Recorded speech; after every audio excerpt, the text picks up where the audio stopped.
Litt master YouTube ചാനലിലേക്ക് ഒരിക്കൽ കൂടി എല്ലാവർക്കും സ്വാഗതം. Calicut university 5th semester BA English language and literature core കോഴ്സായ മെത്തഡോളജി ഓഫ് ലിറ്ററേച്ചറിൻ്റെ പാർട്ട് 3 ആണ് നമ്മളിന്ന് കൈകാര്യം ചെയ്യുന്നത്. പാർട്ട് 3ൽ അമേരിക്കൻ ലിറ്ററേച്ചർ ഇന്ന് നമ്മൾ PPT പ്രസൻറ്റേഷനോടുകൂടി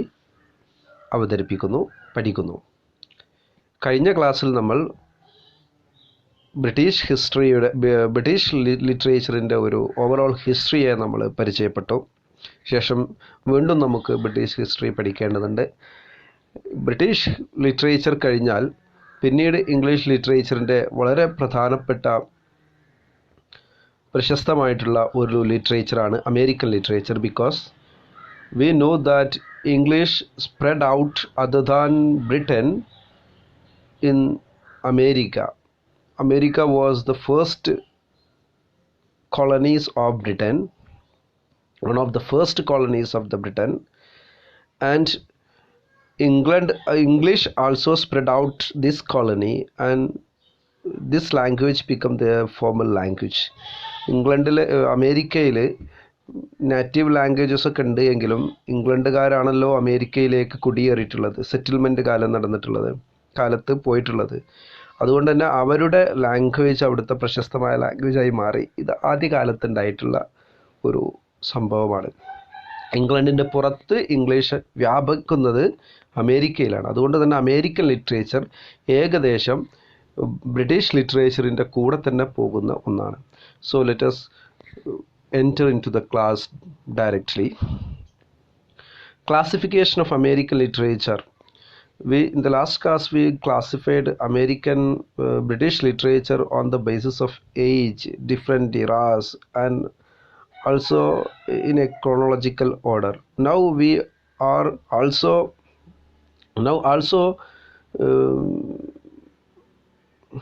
are classifying American literature on the basis of M.H. Abrams, a glossary of literary terms. In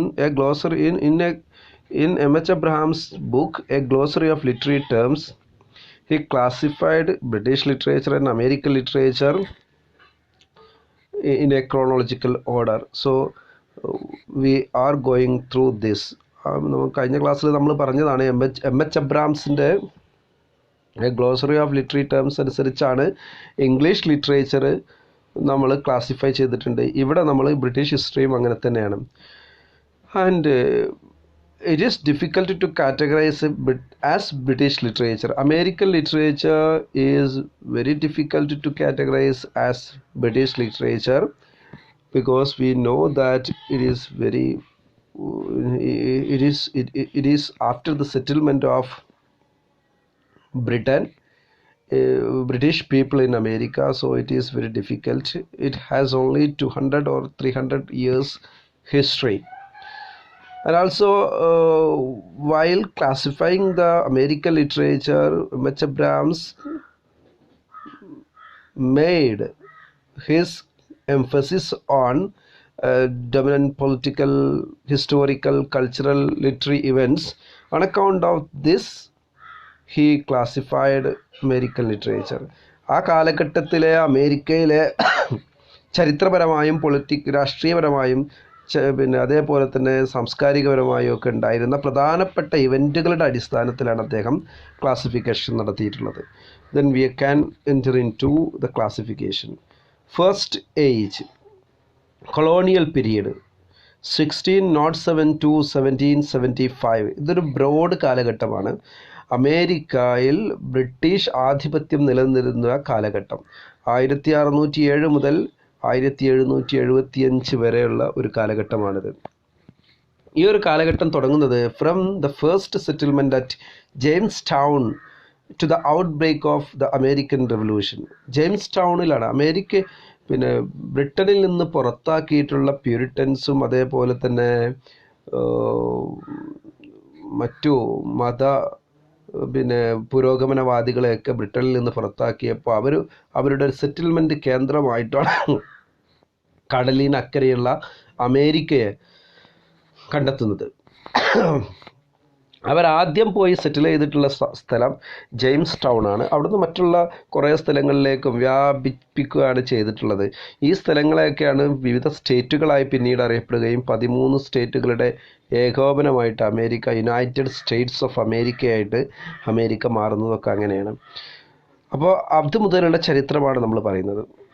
Edward Taylor and Anne Bradstreet laid foundation to the rich poetic tradition of America.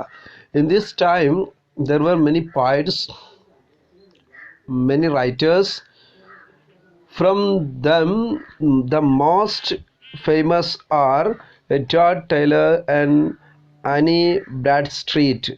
They laid the foundation of the rich poetic tradition of America.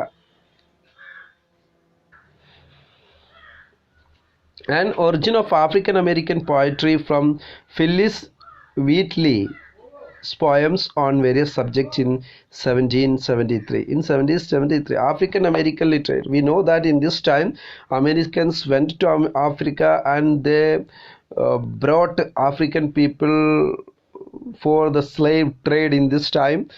Slave ട്രേഡിന് വേണ്ടിയിട്ട് അടിമക്കച്ചവടത്തിന് അടിമകളായിട്ട് ആളുകൾ അവിടെ നിന്ന് പോയി പിടിച്ചുകൊണ്ടുവന്ന് ഇവിടെ കച്ചവടം നടത്തിയിരുന്ന സമയത്ത് ആഫ്രിക്കൻ അമേരിക്കൻ എന്ന് പറയുന്ന വളരെ പ്രശസ്തമായ ഒരു വിഭാഗം ജനങ്ങൾ ഈ സമയത്ത് രൂപപ്പെട്ടു വരികയും അവരുടെ ഹിസ്റ്ററിയൊക്കെ ചരിത്രങ്ങളൊക്കെ എഴുതി വന്നത് ഈ കാലഘട്ടത്തിലാണ്. അതിലെ ആഫ്രിക്കൻ അമേരിക്കൻ പോയട്രിയുടെ ഒരു തുടക്കം എന്ന് പറയുന്നത് ഫില്ലിസ് വീറ്റ്സ്ലി ആണ്. അദ്ദേഹം 1773 എഴുതിയിട്ടുള്ളത്. അതൊക്കെ ഈ ഒരു കാലഘട്ടത്തിലാണ്. സോ ഇറ്റ് ഈസ് കൊളോണിയൽ പീരീഡിൻ്റെ ഒരു ബ്രോഡ് സമയമായിട്ട് നമ്മൾ കാണുകയാണ്. ഇനി ഇതിൻ്റെ ഉള്ളിലുള്ള കുറച്ച് സമയങ്ങളൊക്കെയാണ് നമ്മൾ മറ്റു ചില പീരീഡുകളൊക്കെ ആയിട്ടും കാണുന്നുണ്ട്. Now the second age, revolutionary age and early national period. These are two periods. First one is revolutionary age and the second one is early national period. And after the independence, the period after the independence, that is the early national period. So in the revolutionary age it is the name applied to the period from 1765 to 1790. The age, the time of this period is 1765 to 1790. 1765 മുതൽ 1790 വരെ. The prominent writers were Thomas Jefferson. Jefferson നമുക്കറിയാം, രണ്ടാമത്തെ അമേരിക്കയുടെ പ്രസിഡന്റാണ്. His political essays and Thomas Paine's revolutionary tracts are the key writings. ഈ കാലഘട്ടത്തിൽ അവരുടെ പ്രശസ്തമായ എഴുത്തുകൾ ഒക്കെ ഈ സമയത്താണ് ഉണ്ടായിട്ടുള്ളത്. തോമസ് ജെഫേഴ്സൺ ഭയങ്കരമായിട്ടുള്ള പ്രോസ് റൈറ്ററാണ്. ഇന്നും നമ്മൾ സ്വീകരിക്കുന്ന പലതരത്തിലുള്ള ഹ്യൂമൻ റൈറ്റ്സിന് ഡെവലപ്പ് ചെയ്തിട്ടുള്ളത് അദ്ദേഹത്തിൻ്റെ എഴുത്തിലൂടെയാണ്. And early nationalhood period starts from 1775 to 1825 is known as early nationalhood. 1774-75 ആകുമ്പോഴേക്ക് അമേരിക്ക സ്വാതന്ത്ര്യം നേടി. അമേരിക്കൻ സ്വാതന്ത്ര്യ സമരത്തെക്കുറിച്ച് നമ്മൾ പഠിച്ചിട്ടുണ്ട്. അമേരിക്ക സ്വതന്ത്രമായി. അതിനുശേഷം പിന്നെ ആദ്യത്തെ ഒരു കാലഘട്ടം 1825 വരെയുള്ള ഒരു കാലഘട്ടമാണ് early nationalhood. Imaginative literature began in this period. In this period, imaginative literature started and there were many American poets, writers who started to write during this period. It includes the first American comedy of Royal Taylor's The Contrast. Name of the comedy is The Contrast. Royal ടൈലറുടെ The Contrast ആണ് ആദ്യത്തെ American comedy എന്ന് പറയുന്നത്. And famous writers like Edgar Allan Poe, Cullen ബ്രയൻറ്റ് and William കലൻ ബ്രയൻറ്റ് ഇവരൊക്കെ എഴുതിയത് ഈ ഒരു സമയത്താണ്. അതേപോലെ തന്നെ നോവൽസ് എഴുതിയിട്ടുള്ള William Hill Brown, James Fenimore Cooper and Charles Brockden Brown എന്നൊക്കെ പറയുന്ന ഒരുപാട് പേര് എഴുതിയിട്ടുള്ളത് ഈ സമയത്താണ്. So the most important name is Edgar Allan Poe. The North American Review began its publication in 1815. Another important milestone in this period is the North American Review, a literary magazine which started its publication in 1815. North American review എന്ന് പറയുന്ന ഒരു literary magazine അതിൻ്റെ പിന്നെ publication തുടങ്ങിയിട്ടുള്ളത് 1815 വളരെ പ്രധാനപ്പെട്ട ഒരു മാഗസിനാണിത്. So the next age romanticism, romantic or transcendentalism. Romantic period ആണിത്. ഇതിന് അമേരിക്കയിൽ അറിയപ്പെടുന്നത് ട്രാൻസിഡൻ്റലിസം എന്നാണ്. What is transcendentalism? It's a philosophical movement that developed in the late 1820s and 1830s in the eastern United States. A core belief is in the inherent goodness of people in nature, and while society and its institutions have corrupted the purity of the individual, people are at their best when truly self-reliant and independent. This period, the importance of this period worked, or it started in 1850s, 1820s and 30s, and a core belief of this period is goodness of people in nature. ഈ ഒരു കാലഘട്ടത്തിൽ നമ്മൾ റൊമാൻറ്റിസിസത്തിൽ പറയുന്നത് പോലെ തന്നെ വ്യക്തിയുടെ നന്മയും പ്രകൃതിയുടെ നന്മയൊക്കെയാണ് ഇതിൽ കൈകാര്യം ചെയ്യുന്നത്. And we know the institutions, various institutions existed in the society. They corrupted the purity of individual, and people are their best when truly self-reliant and independent. When people become self-reliant and independent, they are truly human എന്നുള്ളതാണ് അവരുടെ ഒരു വാദം. മനുഷ്യന്മാർ എപ്പോഴാണോ ഹ്യൂമനായി independent ആയി മാറുന്നത്, self reliant ആയി മാറുന്നത്, അപ്പോഴാണ് അവർ ഇൻഡിപെൻഡൻ്റ് ആവുന്നത് എന്നൊക്കെയുള്ളൊരു വാദം ഏകദേശം നമ്മുടെ റൊമാൻറ്റിക് ഏജിൻ്റെ കാലഘട്ടത്തിലെ വാദം തന്നെയാണ് ഇവരുടേതും. ഇതിൻ്റെ പേര് ട്രാൻസ്ഡെൻ്റലിസം എന്നാണ്. The worship of nature and move into wilderness began with Emerson and Thoreau. പ്രശസ്തരായ എഴുത്തുകാരാണ് എമേഴ്സൺ ആൻഡ് തോറ എന്നാണ് ഉച്ചരിക്കൽ. ഇവരുടെ കാലഘട്ടത്തിൽ തന്നെ വേർഷിപ്പ് ഓഫ് നേച്ചർ തുടങ്ങിയിട്ടുണ്ട്. എമേഴ്സൺ ഒരു പ്രശസ്തരായിട്ടുള്ള പ്രോസ് റൈറ്ററാണ്. അദ്ദേഹത്തിൻ്റെ Self Reliance published in 1841. And Thoreau's Walden എന്നത് അദ്ദേഹത്തിൻ്റെ ഒരു പുസ്തകമാണ്. തോറോയുടെ 1854 വളരെ പ്രശസ്തമാണ് ഈ കാലഘട്ടത്തിലെ. മറ്റു എഴുത്തുകാർ, നമ്മളൊക്കെ പരിചയമുള്ള കുറേ എഴുത്തുകാരാണ് ഇനി വരാൻ പോകുന്നത്. ഹെർമൻ മെൽവിലയുടെ മൊബി ഡിക്ക് 1851 നോവലാണ്, വളരെ പ്രശസ്തമായിട്ടുള്ള നോവലാണ്. നഥാനിയൽ ഹാത്തോവിൻ്റെ ദ സ്കാർലറ്റ് ലെറ്റർ 1850 പബ്ലിഷ് ചെയ്തിട്ടുള്ള ഒരു നോവലാണ്. അതേപോലെ തന്നെ ബയോഗ്രഫിക്കൽ സ്ലൈവ് നറേറ്റീവ്സ് ഒക്കെ തുടങ്ങിയിട്ടുള്ളത് ഈ ഒരു കാലഘട്ടത്തിലാണ്. സ്ലേവ് നറേറ്റീവുകളിൽ പ്രധാനപ്പെട്ടത് ഫെഡറിക് ഡഗ്ലാസിൻ്റെ Narrative of the Life of Frederick Douglass 1845 പ്രസിദ്ധീകരിച്ചിട്ടുള്ള ഒരു പുസ്തകമാണ്. അതേപോലെ തന്നെ ഹാരിയറ്റ് ജേക്കബ്സിൻ്റെ Incidents in the Life of a Slave Girl 1861. ഇതൊക്കെ ഈ ഒരു കാലഘട്ടത്തിലെ ഓരോ പുസ്തകങ്ങളാണ്. അതേപോലെ തന്നെ Harriet's Beecher Stowe's Uncle Tom's Cabin was a literary masterpiece for the straightforward articulation of the persecution experienced by African അമേരിക്കൻസിന് അനുഭവിച്ചിട്ടുള്ള പെർസിക്യൂഷനെ നേരിട്ട് വിശദീകരിക്കുന്ന അങ്കിൾ ടോംസ് ക്യാബിൻ വളരെ പ്രശസ്തമാണ് പുസ്തകം. അങ്കിൾ ടോംസ് ക്യാബിൻ ഇത് പ്രസിദ്ധീകരിച്ചത് ഈ കാലഘട്ടത്തിലാണ്. ഒരുപാട് എഴുത്തുകാരുണ്ട് ഈ കാലഘട്ടത്തിൽ. വാൾട്ട് വിറ്റ്മാൻ, എഡ്ഗാർ അലൻ പോ ഈ ഒരു കാലഘട്ടത്തിൽ എഴുതിയിട്ടുള്ള ആളാണ്. W.H. ലോങ്ഫെല്ലോ, ഇവരൊക്കെ ഈ ഒരു കാലഘട്ടത്തിലെ പ്രശസ്തരായ എഴുത്തുകാരാണ്. So this is the American romanticism or American romantic age.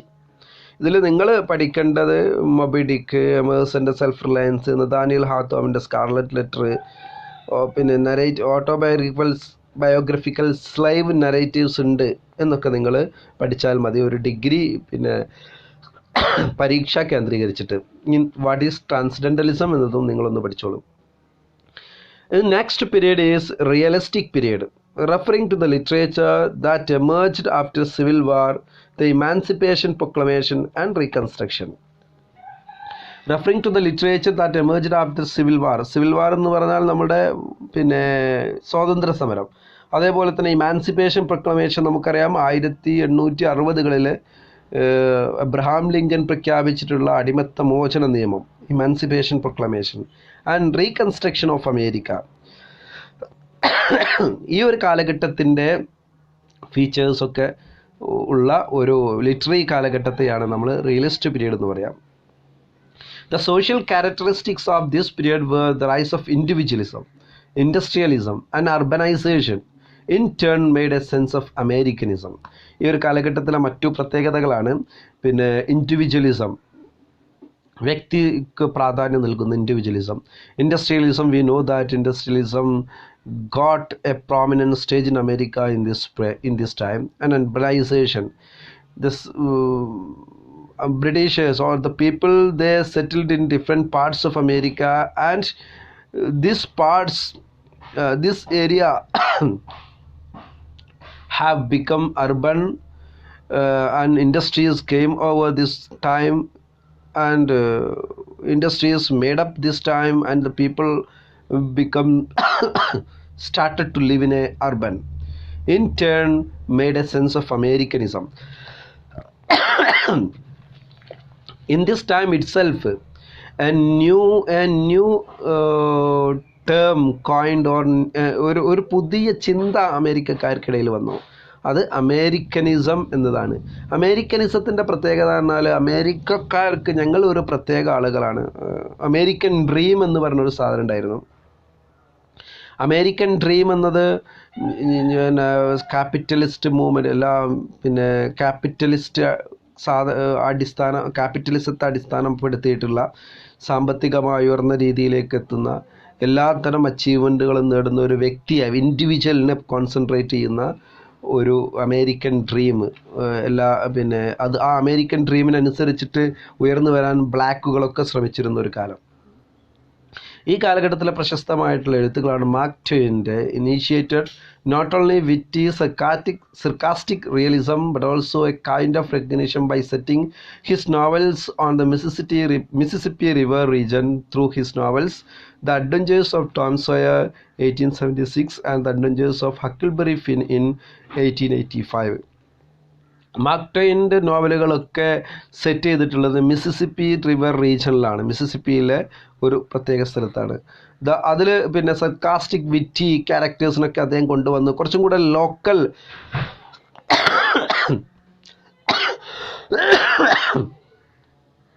Realistic ആയിട്ടുള്ള, sorry for the ഇൻ്റർഫെക്ഷൻ.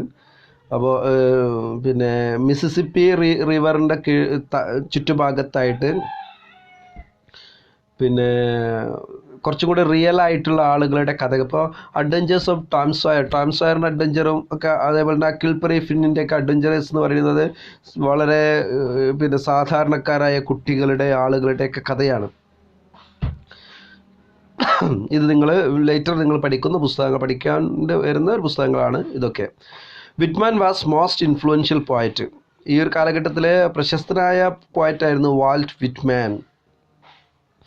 Emily Dickinson wrote most of her points at this time. Emily ഡിക്കൻസിൻ്റെ വളരെ പ്രധാനപ്പെട്ട കവിതകളൊക്കെ വന്നിട്ടുള്ള ഈ സമയത്താണ്. Charles W Chesnutt and Paul Laurence Dunbar were the representative of African American literature.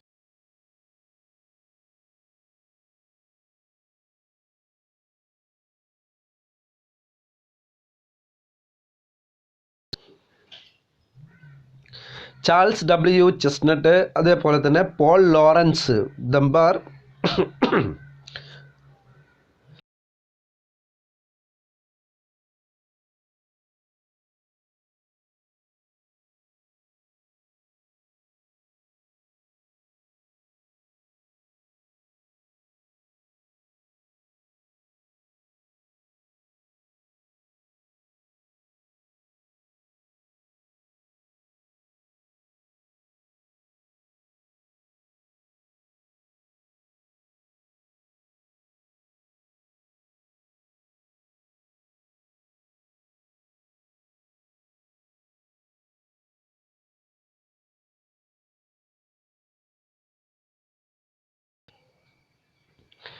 ഈ കാലഘട്ടത്തിലെ മറ്റു ലിറ്ററേച്ചറുകൾ ഇതൊക്കെയാണ്.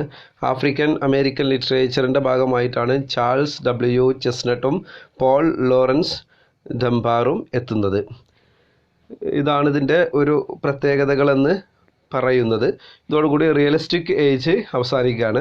Next naturalistic period 1900 to 1914. ഇത് ഏകദേശം 1900 മുതൽ 1914 വരെ. We know the importance of 1914. The world war first outbroke on this year. Literature of the 20th century up to the commencement of World War First. അപ്പോൾ 20ാം നൂറ്റാണ്ടിലെ ലിറ്ററേച്ചർ ഏതുവരെ world war first തുടങ്ങുന്നത് വരെയുള്ള ഒരു സമയമാണ് ഇതിലുള്ളത്. ഇതിൽ പ്രധാനമായിട്ടും 3 നോവലിസ്റ്റുകളാണുള്ളത്. Frank Norris, Jack London, Theodore Dreiser. ഇങ്ങനെ 4. They were known as the naturalists in American fiction for creating characters who are joint victim of their instinctual drives and external psychological forces, and presenting their subject with scientific objectivity and elaborate documentation. They presented their characters who are joint victims of instinctual drives. അവരുടെ വ്യക്തിപരമായിട്ട് അവരുടെ instinct വൈകാരികത അതിൻ്റെ സ്വാധീന ഫലമായിട്ട് അതിൻ്റെ ഭാഗമായിട്ട് അവർ വിക്ടിംസായി മാറി.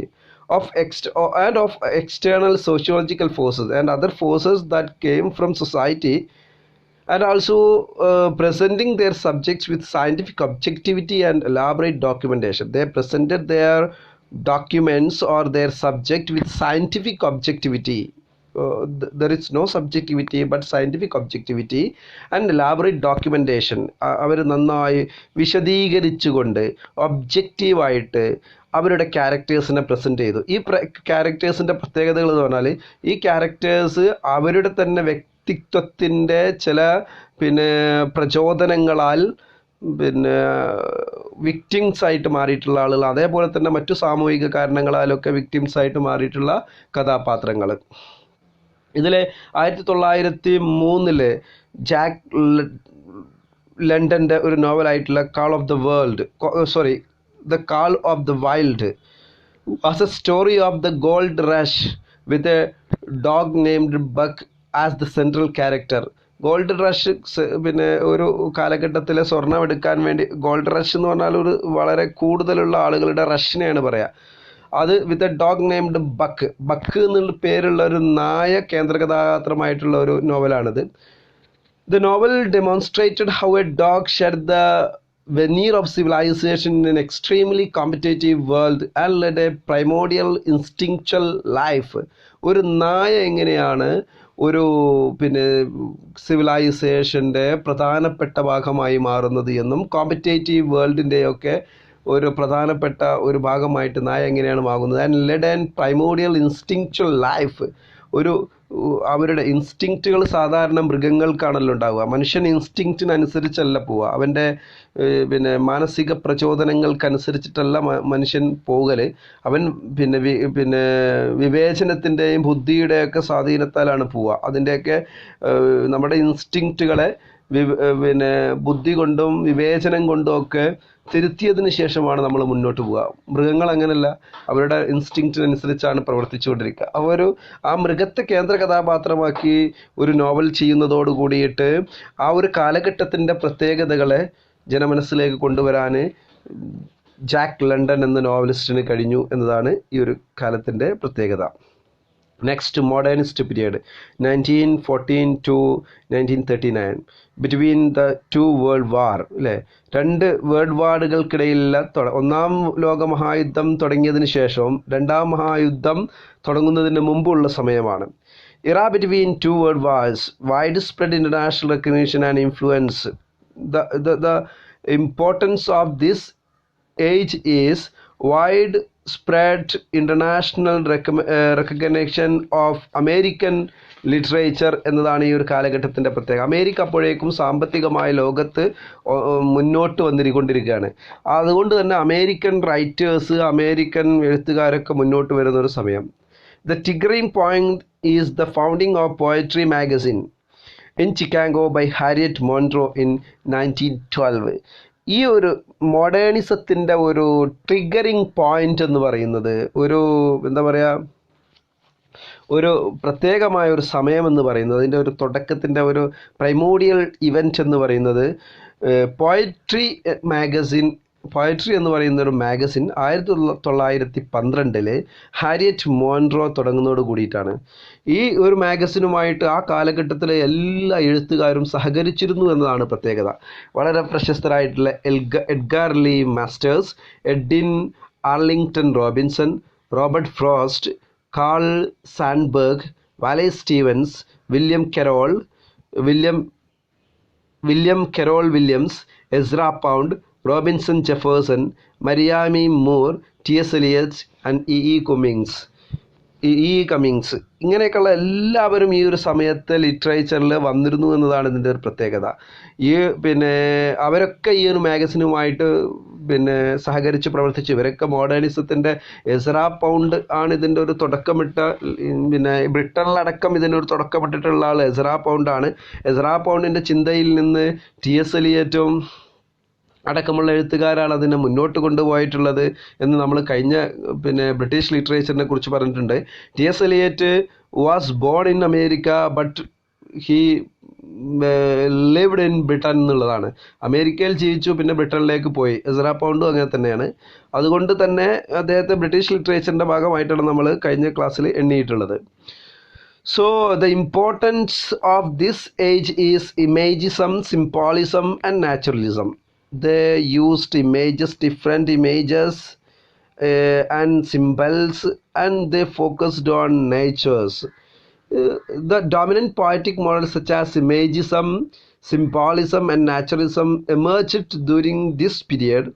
Frost wrote metric poems.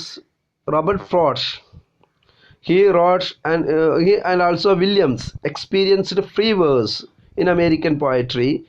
And also Gertrude Stein was well known for inaugurating non-linear style of narration.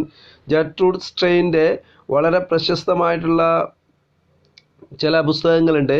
അതിലൊക്കെ അദ്ദേഹം non linear style of narration, ഒരു നോവൽ, അദ്ദേഹത്തിൻ്റെ നോവലിൻ്റെ പേര് ഞാൻ പറഞ്ഞു, ഒരു നോവലിൽ അദ്ദേഹം കയറി വന്നിട്ട് അദ്ദേഹം പറയുന്നു, ഇതല്ല ഇതിൻ്റെ എൻഡിങ്, ഇതിൻ്റെ ഒരു ക്ലൈമാക്സ് ഇതല്ല, വേറൊരു ക്ലൈമാക്സ് ആണെന്ന് പറഞ്ഞിട്ട് അടുത്തത് വേറെ ക്ലൈമാക്സ് കൊടുക്കുന്നു.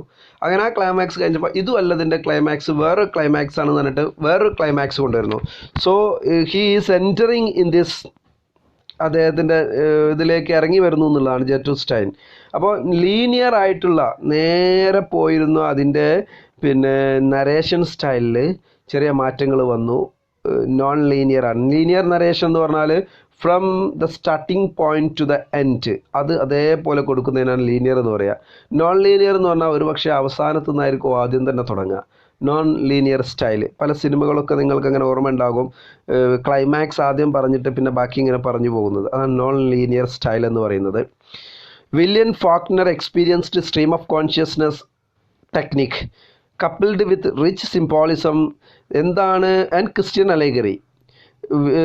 സ്ട്രീം ഓഫ് കോൺഷ്യസ്നസ് എന്താണെന്ന് കഴിഞ്ഞ ക്ലാസ്സിൽ നമ്മൾ പറഞ്ഞിട്ടുണ്ട്.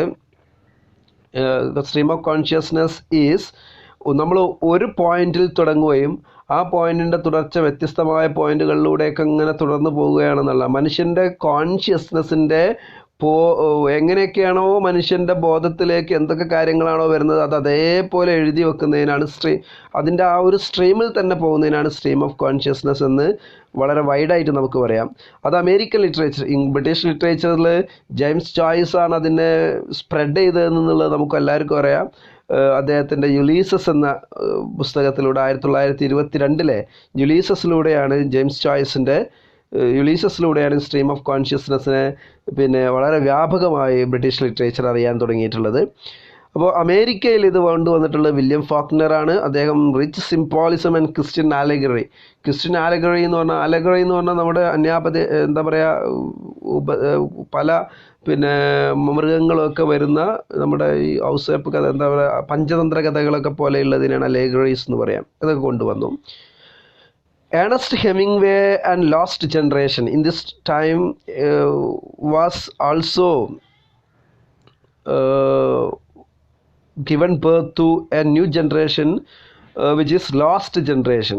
Hemingway was the leader of this generation. Ernest Hemingway നമുക്കറിയാം വളരെ പ്രശസ്തനായ എഴുത്തുകാരനാണ്. ഓൾഡ് മാൻ ആൻഡ് സീ എന്നറിയപ്പെടുന്ന ഒരു നോവൽ അടക്കം എഴുതിയിട്ടുള്ള അദ്ദേഹമാണ്. അദ്ദേഹത്തിൻ്റെ ഒരു ജനറേഷൻ, ലോസ്റ്റ് ജനറേഷൻ, അതായത് എല്ലാ കാര്യങ്ങളിലും പിന്നെ അവരുടെ പ്രതീക്ഷ നഷ്ടപ്പെട്ടിട്ടുള്ള ഒരു ജനറേഷൻ. ഒന്നാം ലോക മഹായുദ്ധം കൊണ്ടുവന്ന കെടുതികൾ, അതിൻ്റെ സാമ്പത്തിക പ്രതിസന്ധികൾ, 1930 ഗ്രേറ്റ് ഡിപ്രഷൻ, ഇതൊക്കെ ജനങ്ങളിൽ ഭയങ്കരമായിട്ടുള്ള പ്രതിസന്ധികൾ ഉണ്ടാക്കി. അവരെല്ലാ തരത്തിലും ഡിപ്രസ്ഡ് ടൈപ്പ്, ലോസ്റ്റ്, ആ ഒരു കാലഘട്ടമാണ് ലോസ്റ്റ് ജനറേഷൻ. യുജീൻ ഓൻ നെല്ലിയുടെ expressionist tragedies such as the Emperor Jones and Hairy Ape, ഈ കാലഘട്ടത്തിലെ മറ്റു കുറച്ച് കാര്യങ്ങളാണ് ഹെറി ഏപ്പിന് ഒക്കെ എഴുതിയിട്ടുള്ള പിന്നെ യുജീൻ ഓൻ നെല്ലിയുടെ എക്സ്പ്രഷനിസ്റ്റ് ട്രാജഡീസ്. എക്സ്പ്രഷനിസം എന്ന് പറഞ്ഞാൽ നമുക്കറിയാം ഉള്ളതിനേക്കാൾ കൂടുതൽ പ്രകടിപ്പിക്കുന്ന ഒരു സാധനമാണ്. ജർമ്മൻ എക്സ്പ്രഷനിസം എന്ന പേരിലാണ് അത് അറിയപ്പെടുന്നത്. ജർമ്മനിയിലാണ് തുടക്കം കുറിച്ചിട്ടുള്ളത്. പിന്നീട് അത് വിവിധ ആദ്യം അത് വന്നിട്ടുള്ളത് പിന്നെ ചിത്രരചനയിലാണ്. പിന്നീട് അത് മറ്റുള്ള ആർട്ട് ഫോമുകളിലേക്കൊക്കെ കടന്നു വരികയാണ് ചെയ്തിട്ടുള്ളത്. ഫിലിമിലേക്കൊക്കെ വന്നിട്ടുണ്ട്. ഫിലിമിലും പിന്നെ ഒക്കെ വളരെ പ്രശസ്തമായിട്ട് നിലനിൽക്കുന്ന ഒരു സാധനമാണ് ഈ എക്സ്പ്രഷനിസം എന്ന് പറയുന്നത്. അങ്ങനെ ഓരോ കാലത്ത് ഓരോന്നായിട്ടുണ്ടായിരുന്നു. ഹാർലം റിനൈസൻസ് മറ്റൊന്നാണ്. ഹാർലം റിനൈസൻസ് ഈ സമയത്തുണ്ടായിരുന്നൊരു പ്രത്യേകതയാണ് Harlem renaissance. The Harlem renaissance was an intellectual, social and artistic explosion centered in Harlem, Manhattan, New York City, spanning the 1920s. 1920 Harlem, Manhattan, New York city അടക്കമുള്ള സ്ഥലങ്ങളിലുണ്ടായിട്ടുള്ള സാമൂഹികവും കലാപരവുമായിട്ടുള്ള ബുദ്ധിപരവുമായിട്ടുള്ള ഒരു റിനൈസൻസിനെയാണ് ഹാർലം റിനൈസൻസ് എന്ന് പറയുക. At the time it was known as the new negro movement. ഈ ഒരു renaissance ഉണ്ടായിട്ടുള്ളത് നീഗ്രോകൾക്കിടയിലാണ്. നീഗ്രോകൾ അവരുടെ പിന്നെ എക്സിസ്റ്റൻസിന് വേണ്ടിയിട്ട് പോരാടുകയും എക്സിസ്റ്റൻസിന് വേണ്ടിയിട്ട് എഴുതുകയൊക്കെ ചെയ്തിട്ടുള്ള ഒരു കാലഘട്ടമായിരുന്നു ഇത്. ഈ കാലഘട്ടത്തിൻ്റെ പ്രശസ്തരായ എഴുത്തുകാർ Countee Cullen, Langston Hughes, Claude McKay, Jean Toomer and Zora Neale Hudson, ഇവരൊക്കെ ആഫ്രിക്കൻ അമേരിക്കൻ എഴുത്തുകാരാണ്. വളരെ പ്രശസ്തരായിട്ടുള്ള നീഗ്രോ മൂവ്മെൻറ്റിന്, ഹാർലം റിനൈസൻസിന് നേതൃത്വം കൊടുത്തിട്ടുള്ള ആളുകളാണ് ഇവർ. അപ്പോൾ ഈ അമേരിക്കൻ മോഡേണിസ്റ്റ് കാലഘട്ടം എന്ന് പറയുന്നത് അതിൻ്റെ ഒരു പ്രത്യേകതകളൊക്കെ നമ്മൾ പറഞ്ഞു. അതിൽ പ്രധാനപ്പെട്ട എഴുത്തുകാരെയും നമ്മൾ പറഞ്ഞു. ഇമേജിസം, സിംബോളിസം, നാച്ചുറലിസം, ഇതിനെ നിങ്ങൾ എന്തായാലും അതിൽ ഉൾപ്പെടുത്തണം. നോൺ ലീനിയർ നറേറ്റിംഗ് ആണ്, ഫ്രീ വേഴ്സ്, പോയട്രി ആണ്. റോബർട്ട് ഫ്രോസ്റ്റും ഒക്കെയാണ് അതിൽ വന്നിട്ടുള്ളത്.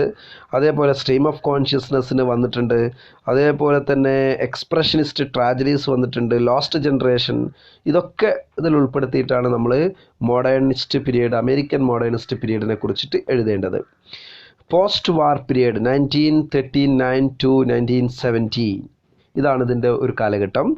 World war second, the called war, failure of communism. The three important factors influenced the post-war period was World War II. World War II is the primordial event that influenced this period because people have lost their expectation in science, in religion, anything. ആളുകൾക്ക് അവരുടെ പ്രതീക്ഷകളൊക്കെ നഷ്ടപ്പെട്ട ഒരു കാലഘട്ടം. അപ്പോൾ science അവർക്ക് നല്ലത് കൊണ്ടുവരുമെന്ന് വിചാരിച്ചിരുന്നു, പക്ഷെ നല്ലത് കൊണ്ടുവന്നില്ല. അതിൻ്റെയൊക്കെ ഒരു കാലം. അതേപോലെ തന്നെ കോൾഡ് വാർ, ശീതസമരം, അമേരിക്കയും ബ്രിട്ടനും റഷ്യയും തമ്മിൽ USSRും തമ്മിൽ നിലനിന്നിരുന്ന കോൾഡ് വാർ. ഈ കോൾഡ് വാർ എന്ത് ചെയ്തു എന്ന് ചോദിച്ചാൽ പിന്നെ ഈ ശീതയുദ്ധത്തിന് വേണ്ടി രാജ്യങ്ങൾ നിലനിൽക്കുകയും രണ്ട് ശക്തികൾ, രണ്ട് ചേരികളായി ലോകം മാറി, അമേരിക്കൻ ചേരിയും റഷ്യൻ ചേരിയൊക്കെ ലോകം മാറിയപ്പോൾ വീണ്ടും കൺഫ്യൂഷൻസും അതേപോലെ തന്നെ പ്രശ്നങ്ങളും ഉടലെടുത്തു വന്നു. വീണ്ടും ഒരു യുദ്ധത്തിലേക്ക് ലോകം നീങ്ങുകയാണോ എന്നുള്ള തോന്നലുണ്ടായി. And also last the failure of communism പതുക്കെ തകരാനുള്ള ഒരു തകർന്നുകൊണ്ടിരുന്നു. റഷ്യയിലും ജർമ്മനിയിൽ തകർന്നു പതുക്കെ, പിന്നെ മറ്റു റഷ്യയുടെ വിവിധ ഭാഗങ്ങളിലെ വിവിധ രാജ്യങ്ങളിൽ ഒക്കെ തകർന്നു പോകുന്ന ഒരു കാലഘട്ടം. The failure of radical political ideologies urged a return to conservatism and the new criticism of the 1940s. ഇതാണ് മറ്റൊരു കാലഘട്ടം എന്ന് പറയുന്നത്. ഈ ഒരു സമയത്ത് 1940s പിന്നെ റാഡിക്കൽ പൊളിറ്റിക്കൽ ഐഡിയോളജിയിലേക്ക് അതേപോലെ കൺസർവേറ്റിസത്തിലേക്കൊക്കെ ആളുകൾ പോയി തുടങ്ങി. ന്യൂ ഐഡിയോളജീസ് ഒക്കെ തകർന്നു, കമ്മ്യൂണിസം തകർന്നു, പോലത്തെ കാര്യങ്ങളൊക്കെ തകർന്നു വന്നപ്പം പഴയതിലേക്ക് തന്നെ ആളുകൾ പോയി തുടങ്ങിയിട്ടുള്ള ഒരു സമയം. അതിൻ്റെ ഒരു ഭാഗമായിട്ടാണ് ന്യൂ ക്രിറ്റിക്സ് ഒക്കെ വന്നിട്ടുള്ളതെന്ന് നമുക്കറിയാൻ പറ്റും. ആൻഡ് ബീറ്റ് മൂവ്മെൻറ്റ്, ഈ ഒരു കാലഘട്ടത്തിൻ്റെ beat writers stood for rejection of standard narrative values, a commitment to sexual liberation, experiment with drug and a spiritual quest, stressing the exploration of America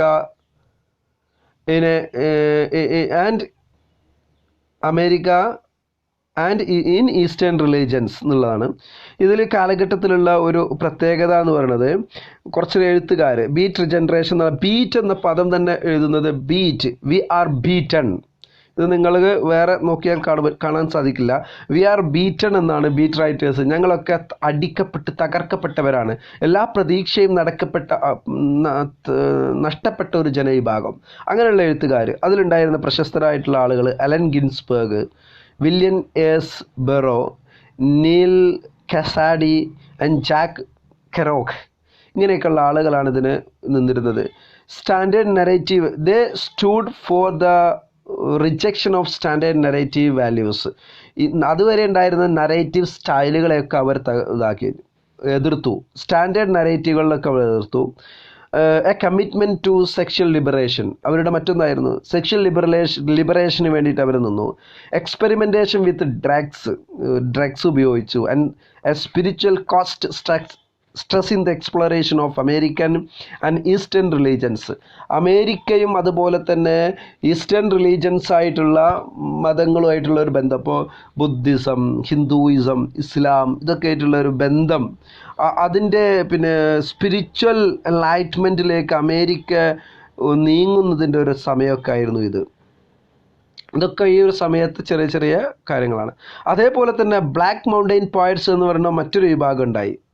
our projective verse which is an improvised open form approach to poetic composition, അത്ര വികസിതമല്ലാത്ത open ഫോമായിട്ട്, which is an improvised open form approach to poetic composition driven by natural patterns of breath and utterance. നമ്മുടെ ഉച്ചാരണത്തിനും അട്ടറൻസിനൊക്കെ അനുസരിച്ചിട്ട് poetry എഴുതുക എന്നുള്ള ഒരു പിന്നെ ഒരു ഇത് കൊണ്ടുവന്നിട്ടുള്ള ഒരു ടീമാണ് ദ ബ്ലാക്ക് മൗണ്ടെയിൻ പോയറ്റ്സ് എന്ന് പറയുന്നത്. അതിൽ Charles Olson, Robert Creeley, Paul Blackburn, Robert Duncan, ഇതൊക്കെയുള്ള ഒരു ടീമാണ് ഇതിലുണ്ടായിരുന്നത്. And another type of poetry is confessional poetry of Sylvia Plath. Confessional poetry എന്നുള്ള ഒരു കാറ്റഗറി ആ ഒരു സമയത്ത് വന്നു. They are confessing of their past, അവരുടെ പാസ്റ്റിനെ കുറിച്ച് അവർ തുറന്നു പറയുക എന്നതാണ്. Sexual assaultation they faced in their childhood and other assaultations, അവരുടെ പലതരത്തിലുള്ള പിന്നെ മാനസികമായിട്ടുള്ള ശാരീരികമായിട്ടുള്ള പീഡനങ്ങളെ കുറിച്ചിട്ടൊക്കെ തുറന്നു പറയുന്ന തരത്തിലുള്ള എഴുത്തുകൾ. പിന്നെ ഈ സ്ലേവുകൾ അങ്ങനെ പറയാൻ തുടങ്ങി, അവരെ കുറിച്ചിട്ടുള്ള ഒരു തുറന്നു പറച്ചിലുണ്ടായി.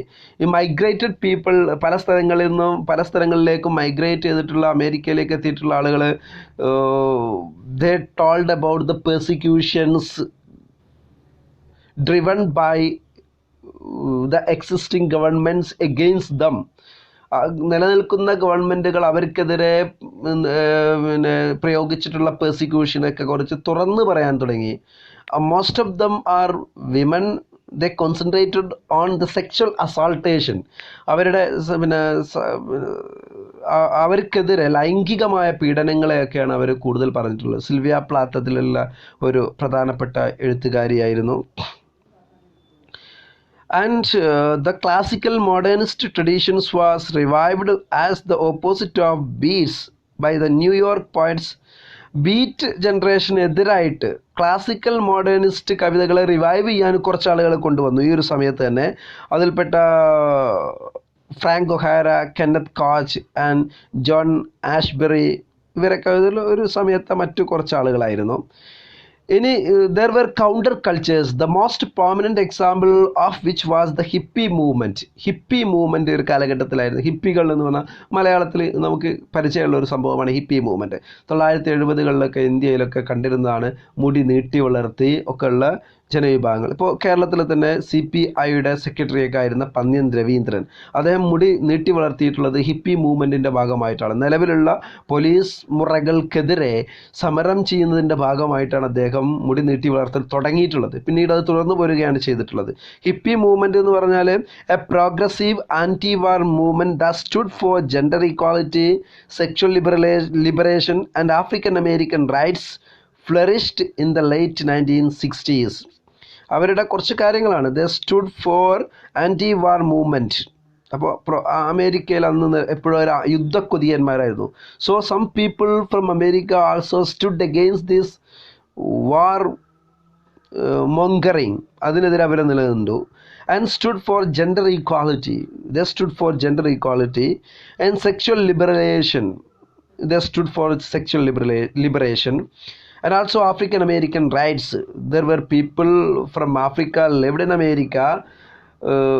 Those people were once slaves and now they are facing discrimination and also exploitation from the governments and the people. So equal rights for Africans and Americans was a prominent claim for hippie movement. Hippie movement ഒരു claim ആയിരുന്നു അത്. And the great American dream എന്നത് ആ ഒരു കാലഘട്ടത്തിലെ ഒരു വലിയ സംഭവമായിരുന്നു. അമേരിക്കൻ ഡ്രീം, നേരത്തെ ഞാൻ പറഞ്ഞു ഗ്രേറ്റ് അമേരിക്കൻ ഡ്രീം, അമേരിക്കക്കാർ അങ്ങനെ ആവണം ഇങ്ങനെയാണ്. ആർതർ മില്ലർ എന്ന് പറയുന്ന എഴുത്തുകാരൻ ഇതിനെയൊക്കെ, അദ്ദേഹത്തിൻ്റെ ഡെത്ത് ഓഫ് സെയിൽസ്മാൻ എന്ന് പറയുന്ന ഒരു ഡ്രാമയുണ്ട്. ഈ ഡെത്ത് ഓഫ് സെയിൽസ്മാൻ നോവലാണ്. ഇതിൽ അദ്ദേഹം സെയിൽസ്മാനായിട്ട് ഏറ്റവും വലിയൊരു സെയിൽസ്മാനായി മാറും ഞാനെന്ന് ആഗ്രഹിച്ച് എല്ലാം നഷ്ടപ്പെടുത്തി അവസാനം ആക്സിഡൻറ്റിലൂടെ മരിക്കാൻ ശ്രമിക്കുന്ന ഒരാളുടെ കഥയാണ് ഡെത്ത് ഓഫ് സെയിൽസ്മാൻ എന്ന് പറയുന്നത്. അപ്പോൾ ഈ ഒരു ഗ്രേറ്റ് അമേരിക്കൻ ഡ്രീമിനെ അദ്ദേഹം തകർത്തു ഈ സമയത്ത്. എഡ്വാർഡ് ആൽബിയുടെ മറ്റൊരു പുസ്തകമാണ്, വളരെ പ്രശസ്തമായിട്ടുള്ളൊരു പുസ്തകമാണ്, പിന്നെ who is afraid of Virginia wolf. അപ്പോൾ അബ്സഡിറ്റി ഓഫ് ഹ്യൂമൻ എക്സിസ്റ്റൻസ് സൂചിപ്പിക്കുന്ന ഒരു പുസ്തകമാണ്. ഹ്യൂമൻ എക്സിസ്റ്റൻസിൻ്റെ അബ്സഡിറ്റിയെ സൂചിപ്പിക്കുന്ന ഒരു പുസ്തകമാണ് എഡ്വേർഡ് ആൽബിയുടെ who is afraid of Virginia Woolf എന്ന് പറയുന്നത്. ഈ കാലഘട്ടത്തിലെ മറ്റൊരു പ്രത്യേകതയാണ് ബ്ലാക്ക് ആർട്ട് മൂവ്മെൻറ്റ് എന്നുള്ളത്. BAM. Black art movement came up as a controversial new wave in African American literature and culture with their own publishing houses, magazine, journalism and institutions.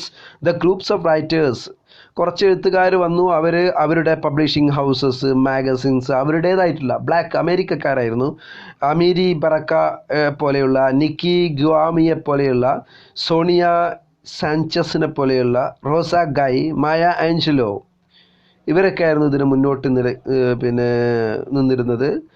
They challenged the politics of assimilation, rejected the history of American literature itself and wrote extremely experimental vernacular literatures. അവരുടെ ഒരു ഇതാണ്, they challenged political assimilation. They said that we and you are not the same. There is no assimilation between us. നമ്മൾ രണ്ടുപേരും ഒരേപോലെയല്ല. Assimilating അവിടെ പാടില്ല.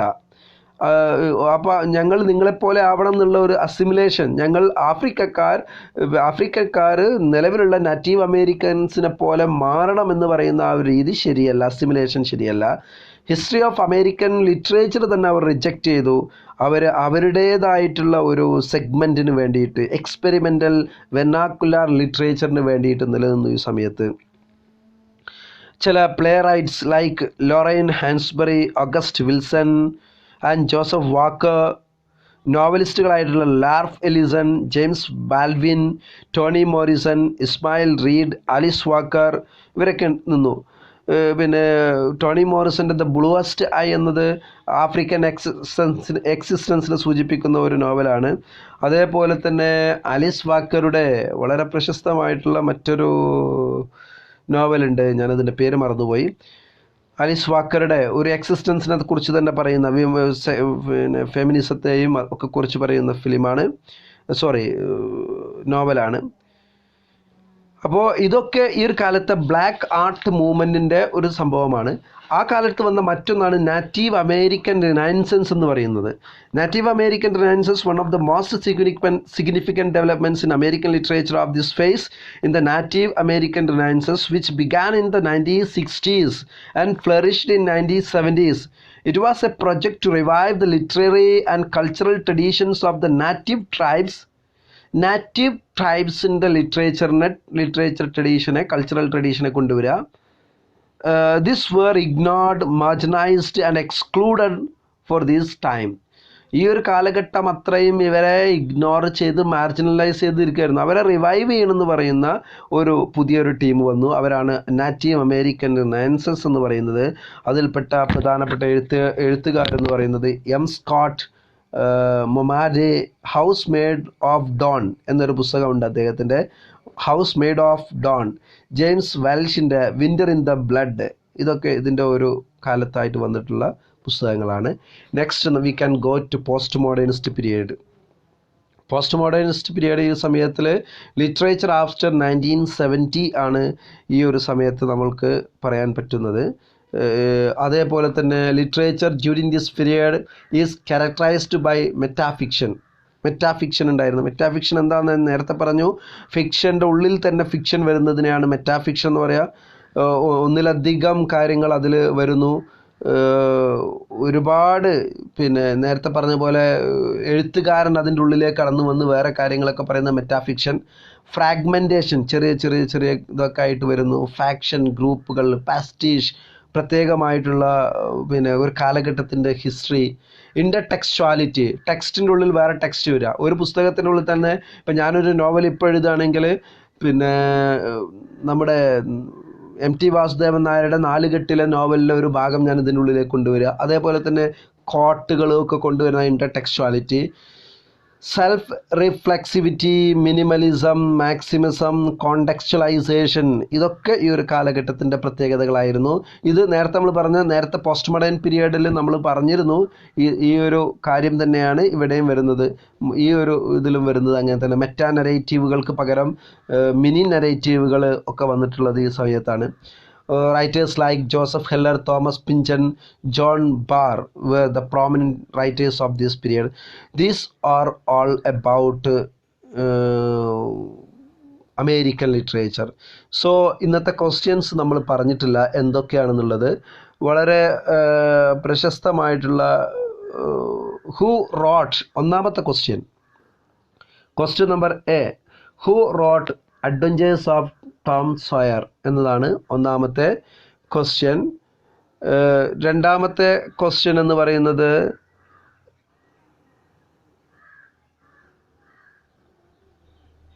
What is Harlem renaissance എന്നതാണ് മറ്റൊന്ന്. Harlem renaissance. മൂന്നാമത്തെ question number B, who is afraid of Virginia Woolf. Virginia വൂൾഫിനെ ആര് പേടിക്കുന്നുള്ള പുസ്തകം ആരാണ് എഴുതിയിട്ടുള്ളത്? ഹാർലം റിനൈസൻസിനെ കുറിച്ച് നിങ്ങൾ പറയുമ്പോൾ 2 വാക്കിൽ പറഞ്ഞാൽ മതി. Intellectual, social, artistic explosion centred in Harlem എന്ന് മാത്രം മതി. ഇത് നിങ്ങൾ കമൻറ്റ് ബോക്സിൽ എഴുതണം. Okay, thank you for watching this video. മറ്റൊരു വീഡിയോവുമായിട്ട് പിന്നീടെത്താം. Thank you.